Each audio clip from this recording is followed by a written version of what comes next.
Today, I'm going to discuss a recent paper on intensive blood pressure control in people with type 2 diabetes.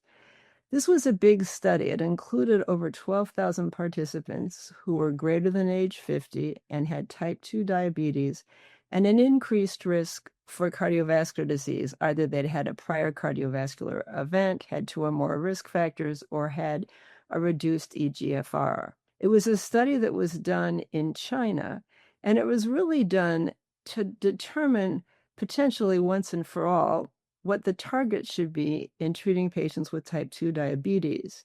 The ACCORD trial tried to answer this question, but it didn't show overall improvement in outcomes with blood pressure reduction. Although when they did subset analyses, they did show benefit in certain groups.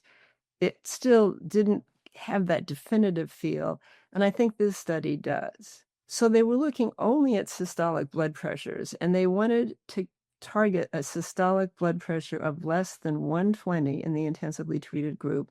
And in the standardly treated group, the blood pressure target was the systolic of less than 140.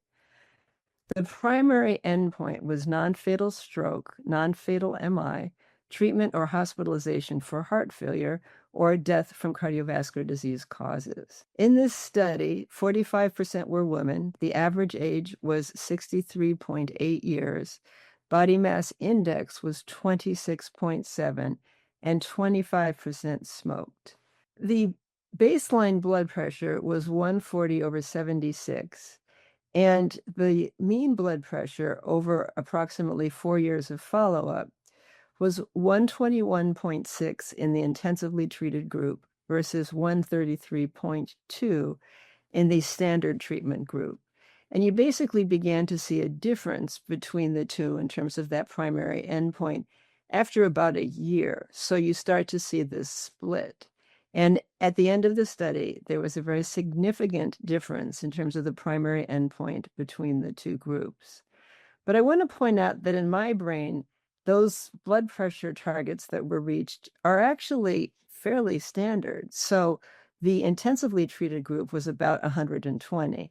And that's compared to the standard treatment group, which is around 130.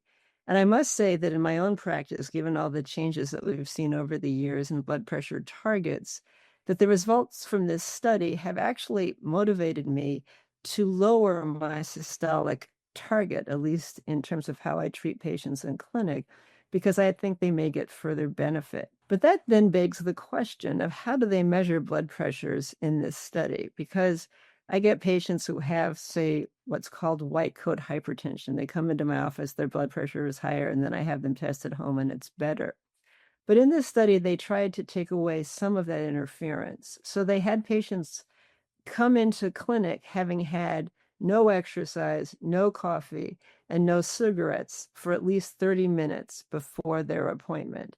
So the patients had 5 minutes of seated rest, and then they had 3 blood pressure measurements, each done 1 minute apart. No talking, no joking around. They just sat there and had their blood pressures measured in the appropriate way. And then the average systolic blood pressure was used of those 3 readings to determine whether treatment was changed. And they followed pretty standard treatment regimens for hypertension, the ones we use in our ADA guidelines for the management of hypertension. And people in the intensive group ended up on 1 or 2 additional medications compared to those in the standard group.